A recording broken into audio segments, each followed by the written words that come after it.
Okay. Setting up to launch your business. That's what this says? Okay.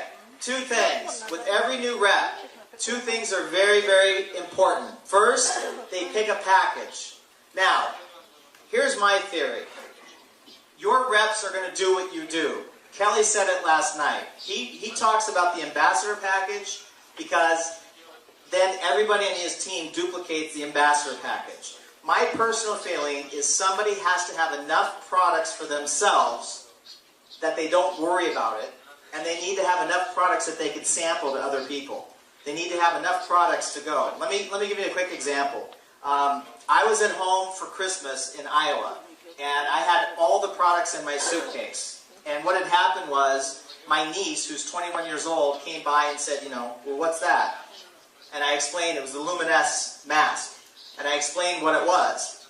And she said, well, it's Christmas, why don't you give it to me? And I had just given her a card with like $60 US cash, right? Which my brother was mad when he found out how much I gave her, but that was okay.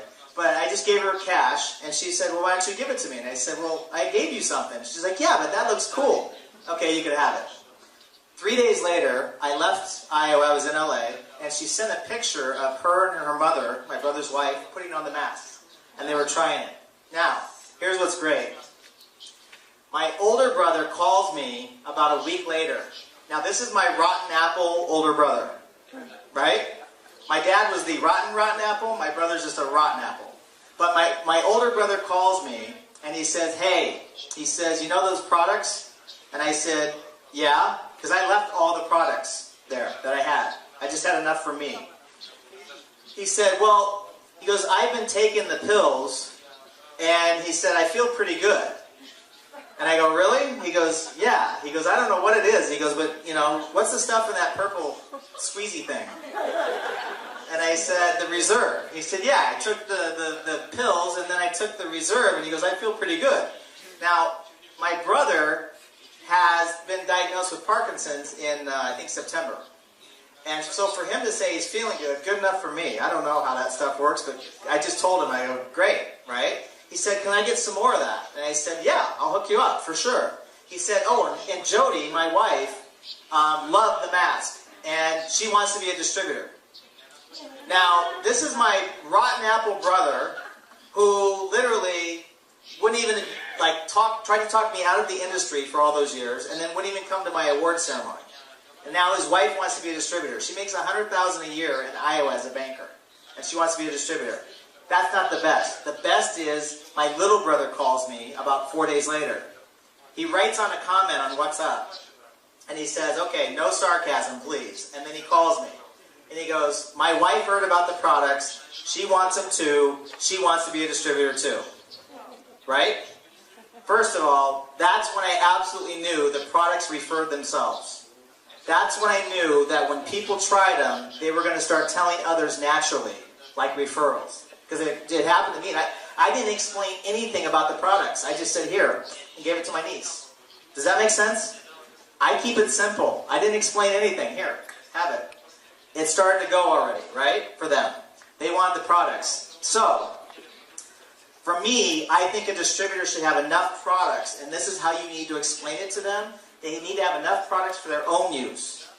In the United States, we have a saying, you can't sell a Ford and drive a Chevy. Right? So you have to be a product of the product. You have to try the products for yourself. But more importantly, you also need to have products that you can leave with people so that they can try them, so that after they see that they work, they're gonna want to know more, get more products, and be a distributor possibly after that. Because product sampling is a great way. So for me, I tell everybody, I create the value for why they want to have a bigger package. But honestly, for me, if somebody can't afford the products, no problem. Position yourself as a distributor. It's 21 euro, right? Basically. I don't know how many... Yeah, 21 euro, 29 bucks. Put yourself in a position, if you can't even afford a serum, do me a favor. Identify your 10 best, your 10 easiest. I'll talk to them for you. I'll present for you. We'll get a couple that are interested. At that point, we'll figure out how to get you the products. Does that make sense?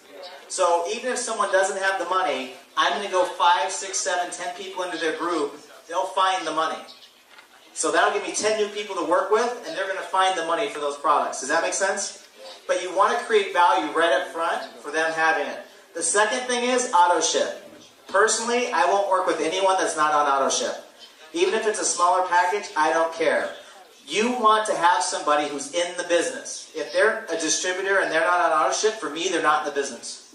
That's just bottom line. I just won't even do it.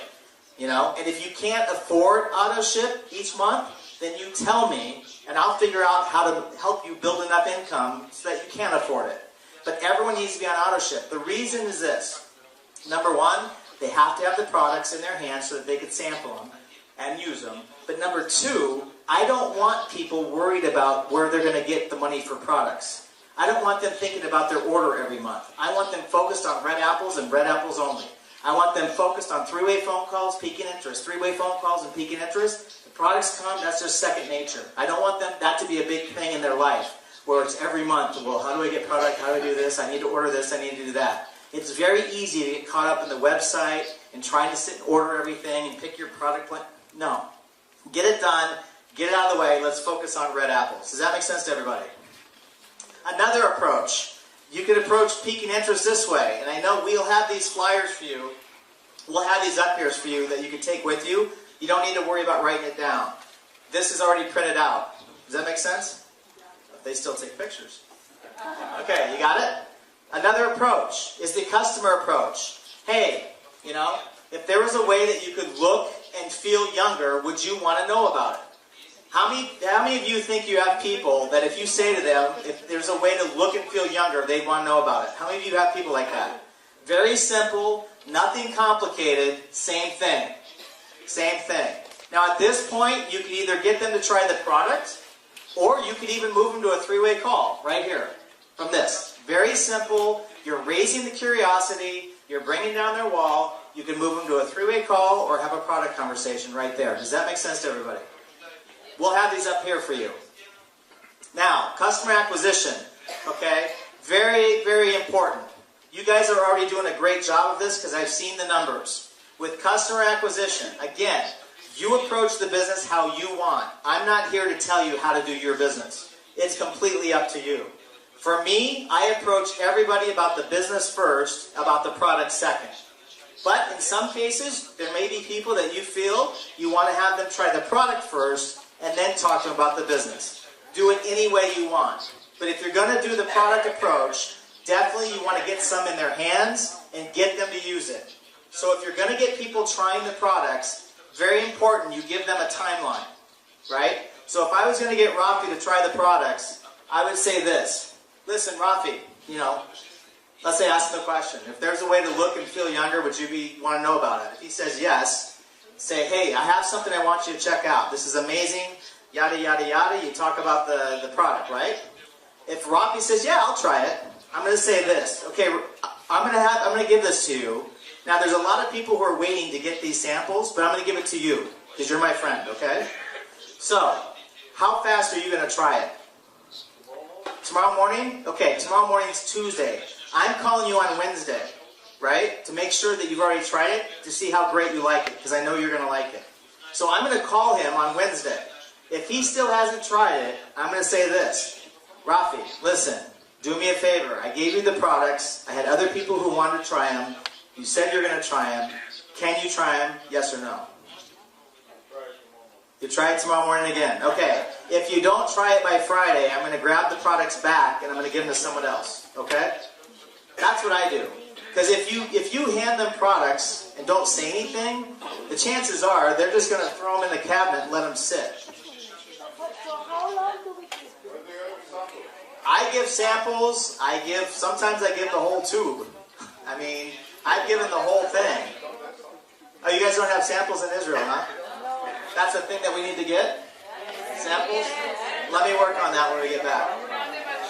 I'm not even using samples, by the way.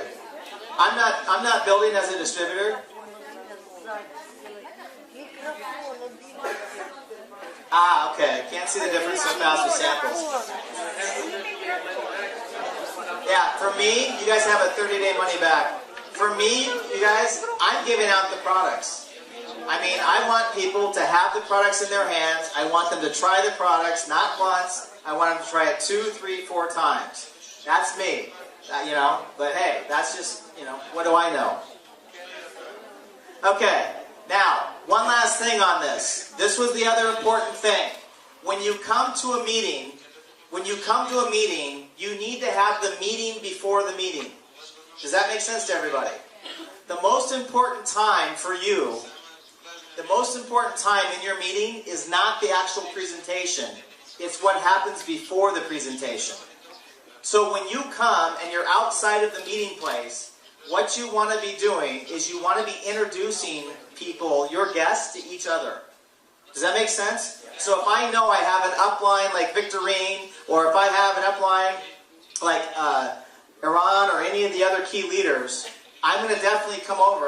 If I have a certain personality or a certain business style, if I have somebody who's very full of life and passionate, I might say, listen, you need to meet Victorine. And I'll come up to Victorine and I'll say this. Victorine, this is my friend Sue, who I told you about. Or this is if I had told her, or if I hadn't, I'll just say, this is my friend Sue. This is Victorine. Now, I will have edified Victorine before. This is Victorine. She's one of the key leaders in Israel, extremely successful. You definitely need to meet her. She's one of the most powerful people in Israel. That's it. Nice and simple, right? You'll like her. She's lots of fun. I introduced her to Victorine before the meeting. Victorine then says, hi, Sue. Nice to meet you. Jeff's a great guy. We were going to be working together. I hope that, what do you do for a living? Sue says what she does for a living. Great. I think you're going to love this. Glad to meet you. Any questions after, let me know, and we'll talk. Boom. Short, sweet. Make sense? Now I'm bringing Sue over to Aram. Sue, this is Aram. Aram's an attorney by profession, was able to walk away from that. Now he's one of the key people in Israel. A great guy, very, very sharp. Aram, this is my friend Sue. Hi, Sue. Nice to meet you. Jeff's a great guy. Like him a lot. Look forward to working with you. Is this your first time? Great. What do you do? Great. I think you're going to like it. Very excited. Great. If you have any questions, let me know. Boom. I bring them over to the next person. Right? And I want to introduce, because each person that you do this with, you're bringing down their wall. Because each person, when they show up here, the first thing they're doing is they're doing this. Who are these people? What am I doing here? Why are they so happy? Right? Especially you guys. Right? You guys are like, woo! Right? People are like, what? So they have their wall up. They have their wall up. Our job, again, is just to bring down their wall. So we want to bring down their wall before the meeting. So when they come in, they're already more comfortable. And you'll see, when people come into a meeting, they're going to be looking around. And the question they're asking themselves is, do I belong here? Do I belong here? Is what they're going to be asking themselves. Right? And they're just making judgments. You know how human beings are. We all judge everything. So they're looking around, judging everybody. Look at this person, look at that, how they dress, what they say, how they act, what's this, what's that, what's that, what's that, it's like non-stop. Millions of judgments right away.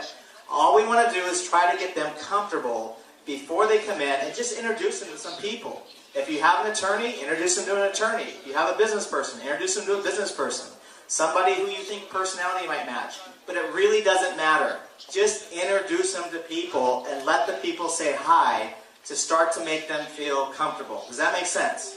If you do that, you have a huge success rate in the presentation for people listening. By the way, the three-way phone call, the edification, I forgot to tell you. If you use a third-party expert and you do it the right way, you have a 90% success rate that they're going to want to look at the business. If you don't use three-way calls and you try to explain it yourself, you have about an 8 to 10% success rate of them looking at the business. Yeah, so it's, just saying, what would you rather have, 8 or 10 or 90? Same thing. You introduce people outside before the meeting, you're going to have a higher success rate of people listening. Also, when you come in, very important, bring a notepad and a pen. Bring a notepad and a pen when you come in, because you want to take notes. You want to take notes for 2 reasons. Number 1, until you are at the diamond level or until you've reached your financial goals, you need to learn. If you haven't hit your financial goals yet, you need to learn. And you know how many times I've heard apples in 20 years? You know how many times I've taught apples in 20 years? But you know what? Every time I hear about red apple, green apple, rotten apple, it reminds me. So the moment I start talking to somebody, if they start acting like anything other than a red apple, I'm like, oh yeah, red apple. Oh yeah, green apple, boom. You need to reinforce this constantly, over and over and over. Also, you need to learn some key things of how to explain the business. How many of you felt that I was able to explain things in a simple way, in some fashion? How many of you felt that way? Okay, so what you do is you take notes and you listen to some of the things that I say or some of the things that the other leaders will say, and you catch it so you can learn how to say it in a simple way, in a manner that will help you build your business. This business is a business. It's about what you say, when you say it, and how you say it. When you get these things down, what you say, when you say, how you say it, you cannot be stopped. Take notes. The other reason you want to take notes is if you're sitting forward and you're listening like it's the most important thing you've ever heard in your life, and you're taking notes, unconsciously, what's your guest thinking? This is important. I better listen. He's taking notes, she's taking notes, everybody's taking notes. Maybe I better take notes. You know what I mean? They're going to focus and listen a lot more. Now, during the presentation, when somebody is talking, you want to participate. But participate in a calm Israeli fashion. Okay? Not like, woo-woo! You know? You guys are great because you have so much energy. But if someone's asking you a question, you know, if you're going to raise your hand, raise your hand. If you're going to, you know, say yes, say yes. But that's where the talk has to stop. Just give the energy to the speaker while they're speaking, because they draw energy off you. If you're interested, they have energy and you can feel it. Remember, communication is 55% body language, 38% tone, 7% words. So only 7% is what the speaker's saying. The rest is their body language and their tone. You give them the energy by you being interested. We used to teach people, sit on front of your chair like this. Like, take notes like this. And we would do it. I would still, 15, 16 years in the industry, I'll still take notes to lead by example for your group. Does that make sense? You're bringing people's walls down. At the end of the presentation, what you do is you bring the person up to your leader, your upline leader. Could be a ruby, could be a sapphire, doesn't matter. Whoever you're working with, who's your upline. And when you're done, you turn to the person at the end of the presentation. You don't say this. Haha, I told you it was good. You ready to sign up? You don't say that. You don't say this. You do not say, so, what'd you think? You don't ask them what they think. You don't care what they think. Because if you ask them what they think, they're going to start telling you everything they think. About the world, about life, about their view of, politics. Right? You ask them one simple question, or you say one thing to them. You turn to them and say, it's great, huh? Let me do this. I want to introduce you to someone very quickly. That's it. Again, you can't talk to your own people. You can't move your own people that you bring to action because you're too close to them. You don't want to turn to them and say, oh, you like it? Yeah, it's great, because now you're selling. You don't want to sell because people are going to resist you. You don't want to do any of that. Simply this. Hey, it's great, right? Listen, there's someone I want to introduce you really quick. Make sense?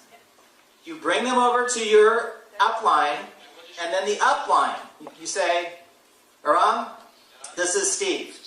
Steve just checked it out for the first time. Then you be quiet. You don't say anything else. Every word you say in front of your personal guest, you're killing your business. You cannot talk at that point. You simply have to get your ego out of the way and use the system. Aram sees Steve and then says, Steve, hey, nice to meet you. Great. So, what'd you like about it? The expert is going to ask, what did you like about it? Now, You're going to get 3 responses. Either, well, I like this, I like that, I like this. Red apple. Then if he has a red apple, Ron's going to say, great. Why don't we do this? Why don't we get you registered right now? Jeff will help you get registered online right now, and then I'll come over in a few minutes and we'll get you started. Does that make sense to everybody? Yeah. The expert says, what did you like about it? The second type of answer, yeah, I'm not quite sure. I'm not sure about the products. I'm not sure about this. I'm not sure about that. Great. Well, listen, why don't you just formulate what questions you have.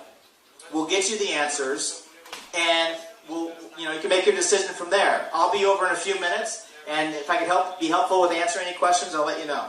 Make sense? Third type of response. What'd you like about it? Steve says, I don't know.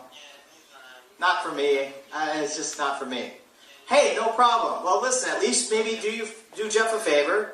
Try the products. The products are amazing. I'm sure you saw that. They're absolutely incredible. You'll have great results, and who knows? Maybe you know some people who would love the business. Let Jeff know. Make sense to everybody? The expert closes the person, not you. The expert has the conversation, not you. You just turn and say, hey, great, right? I want to introduce you to somebody very quick.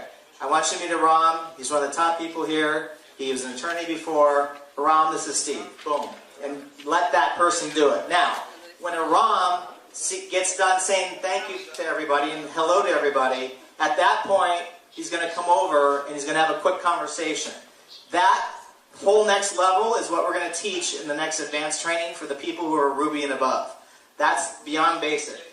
That's a whole other conversation for those people that are qualified, which we're going to do today. But for the basics, any questions on that? Does that make sense to everybody? So to replay it, okay? Very simple. Our job is to pique interest, not to explain the business, raise their curiosity, bring their walls down. How do we do that? Listen, I know you're busy. Do you have a minute? I know you're busy. I know you don't have any extra time.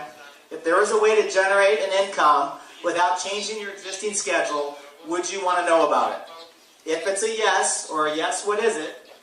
Just leave them here, I guess. If it's a yes or a yes, what is it? At that point, then we move them to the 3-way phone call. Listen, there's someone I want you to meet. They're extremely successful. This is what they're doing now. Da-da-da-da-da. What's a good time? Don't make me look bad. This is a very successful person. If you say 4, it needs to be 4. Okay, we'll call you together. Call your expert. This is who I have. This is the personality. This is what they've done before. Boom. Call the expert and you call together the next day at 4. You don't talk. Oh, one other point. When you do a 3-way call and you introduce, you are done talking. You have nothing to say. The expert does the talking. At the end of the call, hang up the phone. Hang up the phone. The big mistake that everybody makes, I forgot this one. The big mistake, I get Iran on the phone with Rafi. One mistake is, listen, Rafi, I want you to meet Iran. Before he gets talked, well, I got to tell you, this is really incredible. He's going to tell you about this thing, but this is really exciting. I'm really excited that you're talking to him because I know you're going to do really well. I think you'll do really great. You guys will like each other. Okay, go ahead. Right? When you introduce, you're done. No more talking. At the end of the call, big mistake. What most people have done mistakes on. They get done talking. Iran says, hey, let's get together. 10 to 15 minutes. When can we meet? Tomorrow at your office, great. Or tomorrow at Starbucks, cup of coffee, whatever, great. Look forward to meeting you. Then, most people say this. Okay, thanks, Iran. He hangs up, and then most people do this. I told you, Rafi, isn't that great? Yeah, this is incredible. Wait till you hear about the products. The products are great. They have telomeres, they've got resveratrol, they've got all this stuff that cleans your colon and everything else, and I don't know what it is, but it's really exciting, and wait till you see the residual income. There are people getting rich. I mean, everything you say ruins what just happened. Does that make sense? As soon as the expert hangs up, you hang up. If Rafi tries to call you back, you're not home. You're not answering. Right? That's it. You don't talk anymore. You don't see Rafi till tomorrow at 4 p.m. You do not exist on the planet at that point. You cannot be found. Right? Finally, right before the meeting the next day, you pop Rafi a text. Listen, Aran and I are on our way. See you in 20 minutes. Right? Boom. And you're on your way. Or wherever, if he's coming, hey, we're waiting for you. See you in 20 minutes. Other than that, you don't answer, you don't exist. Does that make sense to everybody? So, as soon as you pique interest, the presentation gets done. The meeting before the meeting. Edification, make him feel comfortable, bring down the walls. When the presentation's going on, you're acting interested, you're acting good. After the presentation, let the expert do the conversation. They get to ask them, what did you like? Red apple, green apple, rotten apple. If they're a red apple, sign them up. Green apple, answer the questions or get them to the website.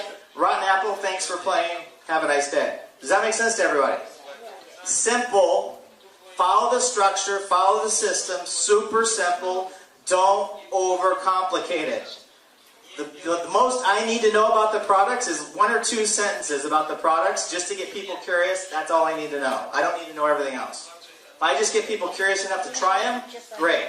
You don't need 20, 30, 50, 100 customers. Just get the customers you can get, but don't sit and spend the next 20 years trying to get, 100 customers. Spend the next 20 years finding red apples who see the business, who see the vision, who are going to go out and bring you tens of thousands of customers. Does that make sense to everybody? Okay, listen, I appreciate everybody's time very, very much. I'm going to let, I think, come back up real quick, and I think we're going to take a break.